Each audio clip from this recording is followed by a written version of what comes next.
अस्सलाम वालेकुम, मैं हूं साजिद हसन। आप मेरा यूट्यूब चैनल देख रहे हैं। जब से चेयरमैन पीसीबी के ओहदे से रमीज़ राजा को हटाया है, रमीज़ राजा बिल्कुल पागल हो गया है।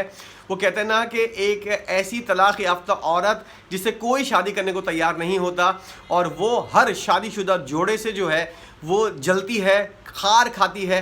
यही किरदार जो है रमीज़ राजा अदा कर रहा है। जो भी चेयरमैन पीसीबी आता है, रमीज़ राजा उस तलाक याफ्ता औरत की तरह उससे खार खाता है, उससे जलता है, उसको बद्दुआएं देता हुआ, झोली फैलाकर देता हुआ बद्दुआएं नजर आता है। साबिक क्रिकेटर अब ये कह रहा है कि बोर्ड के अंदर जो लोग हैं वो बिल्कुल 2 नंबर हैं, झूठे हैं, मेरिट की खिलाफ वर्जी करते हैं, और उसको चेयरमैन पीसीबी बनाया जाए तो बोर्ड जो है वो बिल्कुल उसका किबला जो है वो दुरुस्त हो जाएगा। अब उसने एक और बयान दिया है, खुद भी साबिक क्रिकेटर है, इसलिए वो वाला किरदार जो है, वो खार जो है वो साबिक क्रिकेटर्स के ऊपर भी निकाल रहा है। बाबर आजम एंड कंपनी का वो साथ देता हुआ नजर आ रहा है, उनका ब्रेन बना हुआ नजर आ रहा है, उनको मशवरे देता हुआ नजर आता है। एक तरफ कमेंट्री से पैसे कमा रहा है, अपनी यूट्यूब चैनल से पैसे कमा रहा है, और दूसरी जानिब पाकिस्तान के अंदर जो सियासत है, तासुब है, इसको फैलाने की कोशिश कर रहा है और अपना पूरा किरदार जो है वो अदा करता हुआ नजर आ रहा है। एक वक्त में 3 से 4 काम करता हुआ ये नालायक आदमी नजर आ रहा है। अपने वक्त के अंदर इसने खूब बातें, जिसे कहते हैं ना बातें करोड़ों की, दुकान पकौड़ों वाला किरदार अदा किया है। चेयरमैन पीसीबी जब ये बना, अभी इसके ऊपर तहकीकात हो रही हैं कि जूनियर लीग के ऊपर इसने क्या क्या करप्शन की है। अब इसका कट्टा चट्टा जब सामने आ रहा है और खिलाड़ी ये मुतालबा कर रहे हैं, जो साबिक खिलाड़ी हैं ये वाला मुतालबा कर रहे हैं कि इसकी तहकीकात होनी चाहिए, इसने क्या क्या 2 नंबरी की हैं, अरबों रुपए जो इसने जूनियर लीग के ऊपर करवाए हैं, इसका ऑडिट होना चाहिए। ये बात जो है वो अब इसको लगी है, इसको बुरी लगी है, और साबिक क्रिकेटर जिसने ये वाला मुतालबा किया है, अब ये उसको झोली उठाकर बद्दुआएं देता हुआ नजर आ रहा है। कौमी टीम के साबिक क्रिकेटर रमीज़ राजा ने कहा है, बुरी परफॉर्मेंस की जिम्मेदारी उन नाकदीन पर भी आयद होती है जो टीम पर तनकीद करने के मौके ढूंढते हैं। तू खुद सबसे बड़ा तनकीद करने वाला था, जब तू अभी भी कोई तेरा मस्जिद का कप्तान नहीं आएगा, तू सबसे ज़्यादा उसके ऊपर तनकीद करेगा। अभी बाबर आजम को हटा दो, किसी दूसरे कप्तान को, कराची का कोई खिलाड़ी बना दो, सरफराज को कप्तान बना दो, सबसे ज़्यादा तनकीद जो है ये रमीज़ राजा 2 नंबर आदमी करता हुआ नजर आएगा। गिरगिट जैसा किरदार जो है इसका सामने आ जाएगा। अब ये बोल रहा है कि टीम के ऊपर तनकीद करने वाले जो हैं वो टीम का बुरा समझते हैं। सबसे ज़्यादा अभी सरफराज को कप्तान बना दो, सबसे ज़्यादा तनकीद जो है वो तू करता हुआ नजर आएगा। साबिक क्रिकेटर और कमेंटेटर ने कहा कि एक ख़ास चैनल पर हमारे साबिक क्रिकेटर, उस ख़ास चैनल के लोग जो हैं वो ये मुतालबा कर रहे हैं कि जूनियर लीग के अंदर बैठे हुए, जूनियर लीग जो करवाई है तूने, उसके अंदर अरबों रुपए जो तूने गबन किए हैं उसका ऑडिट होना चाहिए। ये बात इसकी दुम के ऊपर पैर रखा है। साबिक क्रिकेटर बैठकर समझते हैं, उनसे ज़्यादा क्रिकेट की किसी को समझ नहीं है।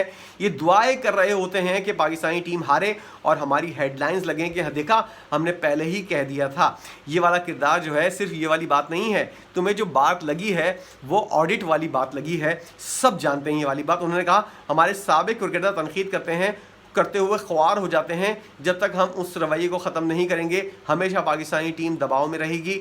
अब इंक्वायरी होगी, कुछ साबिक खिलाड़ियों को बुलाया जाएगा और कुछ सहाफ़ी जिनको क्रिकेट का कुछ नहीं पता वो आ जाएंगे और एजेंडा लेकर कि फ़लाँ ने ये कर दिया, फ़लाँ ने वो कर दिया। इस तरह पाकिस्तान की क्रिकेट कभी ठीक नहीं होगी बल्कि मज़ीद ख़राब होगी। तुझे एक बेहतरीन मौका मिला क्रिकेट को सही करने का, तुझे 3 साल से ज़्यादा का वक्त मिला, तूने घंटा कोई क्रिकेट सही नहीं की, तूने क्रिकेट को बर्बाद किया है। बनिस्बत इसके जूनियर लीग करवाकर तूने करप्शन भी की है। अब ये वाली बात, अपने ज़ख्म को बैठकर चाटने वाली बात है, जो तूने किया है वो तेरे सामने आने वाला है। इसलिए अब तुझे क्रिकेट के बारे में सही चीज़, एक चेयरमैन पीसीबी को बहुत ज़्यादा इख्तियारात होते हैं जो तुमको मिले और तुमने क्रिकेट को सही नहीं किया। एक कप्तान लगाने का इख्तियार जो है वो किसी चेयरमैन के पास कैसे हो सकता है, इसके लिए गवर्निंग बोर्ड होना चाहिए। लेकिन तुम आए और तुमने क्रिकेट के लिए कोई बेहतरी नहीं की। तुम चाहते तो ये वाली बात करते और ये वाला कानून बना देते कि चेयरमैन के पास कप्तान बनाने का और कोच बनाने का इख्तियार नहीं होना चाहिए, गवर्निंग बोर्ड के अंदर होना चाहिए, जहाँ पे तमाम रीजनल के लोग होते हैं, तमाम सूबों के लोग होते हैं, और 10-15 लोग जब मिलकर कोई फैसला करते हैं तो उसकी साख भी अच्छी होती है। उस मीटिंग के अंदर उस फैसले के ऊपर उसको वीटो करने यानी कि ना करने वाले लोग भी मौजूद होते हैं।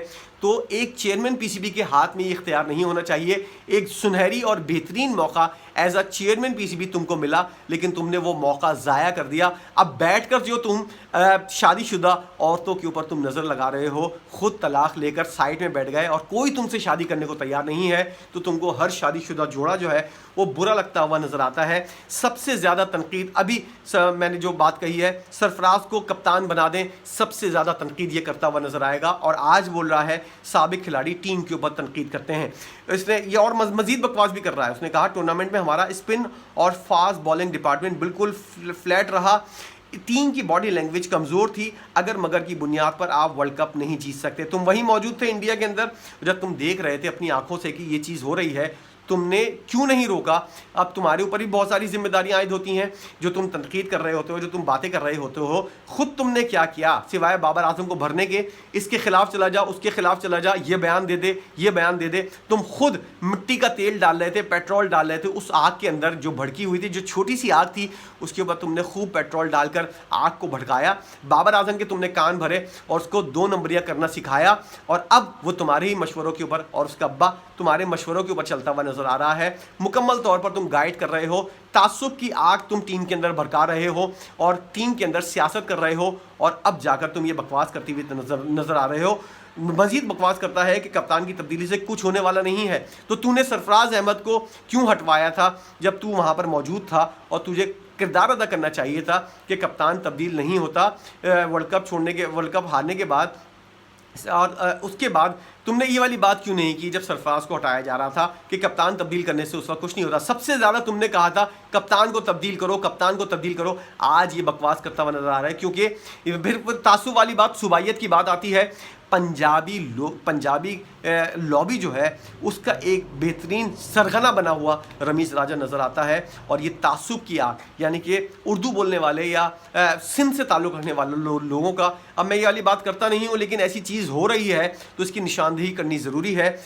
रमीज़ राजा जो है वो पंजाब के खिलाड़ियों के अलावा किसी को सपोर्ट करता हुआ नज़र नहीं आएगा। या आप बात लिख लें और ज़रा उसके बयानात देखें माजी के और अब हाल के, तो आपको सही अंदाज़ा हो जाएगा। कप्तान तब्दील करने से कुछ नहीं होता।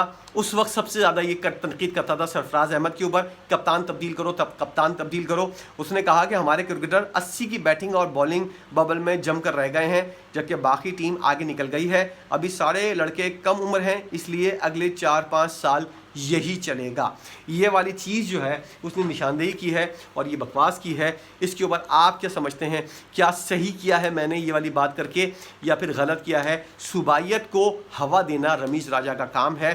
पंजाबी क्रिकेटर्स को लड़वाना पठानों से और पख्तून खिलाड़ियों को महाजिरों से लड़वाना, उर्दू स्पीकिंग खिलाड़ियों को पीछे करना, इस तरह की सुबाइयत वाला मामला जो है वो रमीज़ राजा के अंदर, तासुब वाला मामला जो है वो रमीज़ राजा जैसे खिलाड़ी जो हैं और कोच जो हैं और साबिक चेयरमैन पीसीबी जो हैं, इनके अंदर कूट कूट कर भरा हुआ है। ये इस चीज़ को हवा देते हैं और जहाँ छोटी सी बात हो रही होती है ये पेट्रोल डालकर उस बात को बढ़ा देते हैं, या फिर ख़ुद कोई चिंगारी लगाते हैं और इस बात को आगे बढ़ाने की कोशिश करते हैं।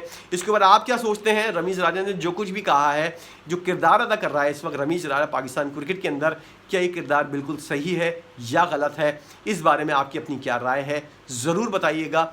बहुत सी चीज़ें हैं जिसके ऊपर अभी पर्दा उठाना बाकी है। आने वाले दिनों के अंदर मैं और चीज़ों के ऊपर से भी पर्दा हटाऊंगा। अभी फ़िलहाल के लिए इतना ही। आप इस वक्त तक जो चीज़ मैंने अभी बयान की है इसके ऊपर आपकी अपनी क्या सोच है ज़रूर बताइएगा, अपना इनपुट भी दीजिएगा।